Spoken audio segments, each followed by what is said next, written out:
ప్రకాష్, మేదిని సాంఘిక సేవా సంస్థ వ్యవస్థాపక కార్యదర్శిని. నేను గత 3 జాతరల నుండి హన్మకొండ నుండి మేడారం వరకు పాదయాత్ర చేయడం జరుగుతుంది. ఇది 4వ పాదయాత్ర. ఆ పాదయాత్ర యొక్క ముఖ్య ఉద్దేశం మేడారాన్ని పర్యావరణ హితంగా జరుపుకోవాలనేది నా ముఖ్య ఉద్దేశం.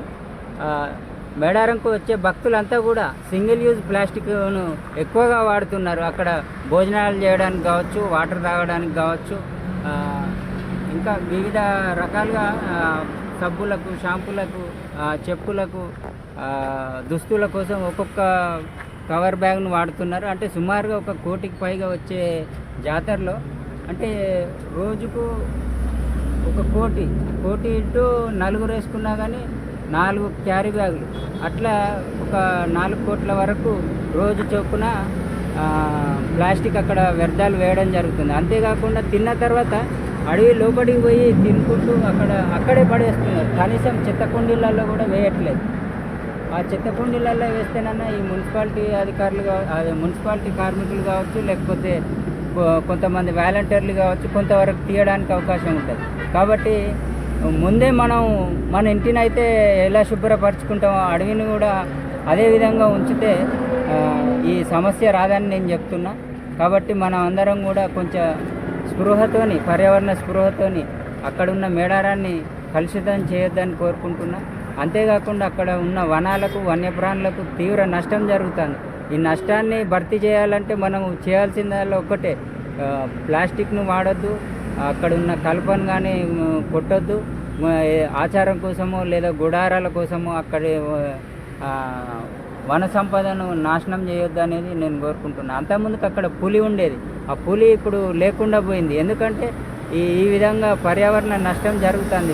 పోను వ్యవసాయం పేరిట కావచ్చు, లేకపోతే ఇట్లా జాతర ఈ సందర్భంలో ఇంత పొల్యూషన్, వెహికల్ పొల్యూషన్ ఉంటుంది. కాబట్టి అక్కడ ఈ వినికిడికి అవి ఉండకుండా వెళ్ళిపోయే ఆస్కారం ఉన్నాయి. అంతేకాకుండా పులికి కావాల్సిన ఆవాసం కూడా లేకుండా అయిపోయింది. దానికి సరైన ఆవాసం ఉన్నప్పుడు మాత్రమే. నేను ఈరోజు హన్మకొండ కలెక్టరేట్ నుండి బయలుదేరాను. నా పాదయాత్రను ఆర్డీఓ వైవి గణేష్ గారు ప్రారంభించారు. అక్కడికి పెద్ద ఎత్తున పర్యావరణ ప్రేమికులు, స్వచ్ఛంద సంస్థలు పాల్గొన్నారు. అక్కడి నుండి కొంచెం బయలుదేరడం జరిగింది. కొంచెం ఆలస్యమైనప్పటికీ నా యాత్రను కొనసాగిస్తున్నాను. మిత్రుడు ప్రకాష్ చేస్తున్నటువంటి పాదయాత్ర మన అందరం కూడా మనం నివసించేటువంటి భూమి, నేలని, పర్యావరణాన్ని ఎలా కాపాడుకోవాలని చెప్పి తెలియజేయడం కోసం తను చేస్తున్నటువంటి పాదయాత్ర అది. దాన్ని మన అందరం కూడా గుర్తించాలి. ఒక ప్రాంతంలో ఇంతమంది గుమిగూడుతూ ఉన్నాం, జాతర జరుపుకుంటున్నాం, దాన్ని కలుషితం కాకుండా అక్కడ మొన్న ఒకసారి సందర్భంలో పోయి చూసినప్పుడు వచ్చే వాళ్ళందరూ కూడా ఉన్న వెదురు కర్రను నరికేసుకొని వాళ్ళు పట్టుకొని పోవడం జరుగుతుంది. దానివల్ల అటవీ ప్రాంతం అనేటువంటిది లేకుండా పోతుంది. ఆ విధంగా చేయకుండా మనం ఏ విధంగా అయితే వచ్చామో అదే విధంగా వెనక్కి వెళ్ళిపోయి ప్రయత్నం చేయాలి. ప్లాస్టిక్ విపరీతంగా, తర్వాత వ్యర్థాలు, జంతు వ్యర్థాలు, కోళ్ళు, మేకలు అనేటువంటి వాటిని కట్ చేసినప్పుడు అక్కడ పడేస్తూ ఉన్నారు, విచ్చలవిడిగా పడేస్తూ ఉన్నారు. అలాంటి వాటి వల్ల ఇమ్మీడియట్గా కాలుష్యం పెరిగిపోయి వచ్చినటువంటి ప్రజలు అనారోగ్య పాలయ్యేటువంటి అవకాశాలు బాగా ఎక్కువ అవుతున్నాయి.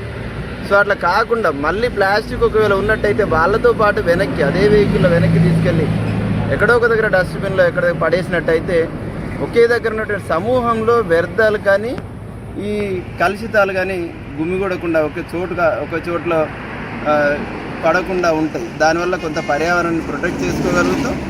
సో ఆ విధంగా ప్రతి ఒక్కరు కూడా సహకరించినట్టయితే మన వాతావరణాన్ని మనం కాపాడుకోగలుగుతామని చెప్పి తెలియజేస్తున్న ఈ విధంగా ప్రకాష్ గారికి మా వంతుగా కృతజ్ఞతలు తెలియజేస్తా ఉన్నాం. తను చేస్తున్నటువంటి పాదయాత్ర చాలా గొప్పది. దాదాపు 100 కిలోమీటర్లు ఈరోజు ఉదయాన్నే ప్రారంభించాడు. మళ్ళీ 3 రోజుల తర్వాత అక్కడికి చేరుకుంటాడు. కొంత సంఘీభావంగా కొద్ది దూరం తనతో నడవాలని దాంతో కలవడం జరిగింది. నా పేరు శ్రీనివాస్. నేను SBIలో మేనేజర్గా పనిచేస్తాను. Thank you.